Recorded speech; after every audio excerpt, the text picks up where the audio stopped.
Hello and welcome to the Calmcast, a time to feel calm and think clearly. I'm Clare, the Queen of Calm, a transformational life coach. I was a burnt out head teacher who finally made the journey to calm after years of trying, and I want to prevent you from having to do the same. The Calmcast is a series of short explorations, gently guiding you back to your natural state, which is calm and clarity. Just listen like you would listen to music, with an open mind and curiosity. There's nothing else to do. Now let's relax into today's episode. Hello, and welcome. So I'm here with another session, bringing you to a deeper understanding of the three principles of thought, mind and consciousness, and how they come together to create your experience, mostly really speaking to the implications of the three principles, understanding what we can start to see about how our psychology really can interfere with our potential. So I've not quite rebranded, but I've relabeled myself really as the Queen. I am the Queen of Calm still, but as a human potential catalyst, because this is really what I see that I do is reveal your potential, which is always there, which is, who you really are. You're not your psychology. We spend most of our time in our psychology, in our thinking, and in actual fact, that's not where our potential lies. And then I think we're encouraged as well to look outside of us for our potential, and to try and, put our potential back in like it's been taken away with all the self-development and things that we do there. And this really is something that I see as being the antidote to self-development. Everything when you're very focused on the self, on your psychology, life is not as good as it could be, partly because we're focusing on something that doesn't really exist. It's our psychology. It's not even our psychology, it's just human psychology passing through us. So this wonderful exploration has taken me on an amazing journey to a place of calm, to a place of connection to intuition, to a place of peace, really, and to a place of being powered by calm. And that's available to everyone. This is not unique to me. This is not something that only I have access to. I've tapped into it, I guess, over the last few years, but it's something that's available to all of us, because that's who we really are. We are calm, and our potential exists in that calm. Or it is that calm, really. So today, we're exploring comparison. And how do we move from comparison to celebration? Really with this sense that the celebration will be of us being our own unique way of life passing through us. We're not our psychology, we are infinite potential, but how often do we stop ourselves from doing things because of this comparison issue, really? And for me, how that has manifested itself over the years has been me not trusting myself and me not trusting my intuition, trusting what comes through me, and really therefore not following that. So the comparison for me was, somebody else knows how to do business better than me. Somebody else is doing business better than me. Somebody else knows the right way to do business, the right way to get clients, the right way to grow a business. They know better than me. And what I've seen around this is that they don't. I don't need to compare myself with anybody else because I'm on my own perfect journey in terms of developing my business or any other aspect of my life. And I think it's useful to look at comparison in this day and age in the 21st century, because there are so many more places to compare ourselves now, aren't there? If we think about a time before social media, before all those opportunities to compare ourselves, we had very few, people to compare ourselves with. So, we could compare ourselves with the people we actually knew in real life, our neighbours. I think there was a lot more of that kind of Les Dawson style. Does anybody remember Les Dawson character? That if you haven't come across Les Dawson, then you'll no idea what I'm talking about. But it's worth looking him up, because he used to have a little. He used to do a sketch where him and another male comedian would be dressed up as buxom ladies, and they would be stood over the fence having a right old gossip about the neighbours and about who they knew and what was going on, and doing a lot of this kind of thing.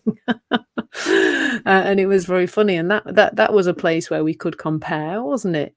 Back in the day, we could look over the fence and look what anybody else's car was like and what their house was like and what their garden was like. We could do all of that. And, we had some magazines, some films, bit of television, bit of news, a few celebrities perhaps. But actually, it was quite, if you didn't really bother with stuff like that, you could kind of keep yourself out. I don't remember personally being very into celebrities. I've never have been. I am still not into all of that world. So I don't really remember being in that world of comparison. I do remember comparing myself with friends who I thought were slimmer than me, people who I thought had better, more successful lives than me, definitely. Now, these days, comparison is literally around every corner. I mean, it's if I think about my mobile phone, there are many, many places where I could go and compare myself on there with many, many people. People I vaguely know, people I don't know at all, many different platforms on which to do that. Both personally and professionally, there is so many places we can go. So when you realize, that comparison is a kind of natural thing that the human brain does, the ancient part of our brain has always done comparison. It probably kept us safe at some point. It's just a thing that the human mind does. We compare. We might look at somebody else and think, oh, are they like us? Are they from the same tribe? Are they friend or foe? Are they doing a similar thing to us? So I think it's been there as a kind of prehistoric factor, for a very, very long time. But we're now misusing it, really. It was helpful. It kept us safe, Does that look like that? And this wasn't safe. Is that like that? It's not safe. So, for example, there's a rustling bush, and there's a rustling bush on Tuesday, and from behind the rustling bush comes a saber-toothed tiger. So the next day the bush rustles, and we're like, oh, hang on a minute, that there's a chance that's a saber. Let's get the spear ready, because Fred. We haven't got Fred anymore because the saber-toothed tiger got him yesterday. So we need to have. I'm not sure people were called Fred in prehistoric times, but anyway, we need to have the spear at the ready, because we don't want to end up like Fred. Fred is no more because he got eaten by the saber-toothed tiger that came from behind that rustling bush. So we were doing the comparison thing all the time, and it was helpful. It kept us safe. It helped us to know who was friend, who was foe, what was safe, what was not. But these days, it's not really required in that place, because, as I often mention on these sessions, we don't really have any real and present danger in 2021. It's not 2021, in the 21st century is what I'm trying to say. Time flipped there. In the 21st century, we don't really have any purpose for comparison. is part of the interference. If we go back to that equation, performance, and when I need to find another word for performance because I'm not sure I like it as a word, but performance, how we're doing in life, how we're following our intuition is performance equals potential minus interference. Comparison is a big chunk of interference. It has us look elsewhere for how to be right in the world, for how to be okay in the world, for how to live our life, grow our business. And that has us chasing things that are not really that helpful. So earlier on, I was talking to a lady who I think is a little bit younger than me. She's probably in her late 30s, but we were talking about the expectations we felt were on us as young women. And for me, that was, well, you're going to university. Though I don't ever remember there being a conversation about not going to university because I was a bright girl. So it was, you're going to university, but all you need to do is decide which university and what you're going to do when you get there. But there was no conversation about that. There was no discussion. There was no choice. It was just, that's what I'm doing.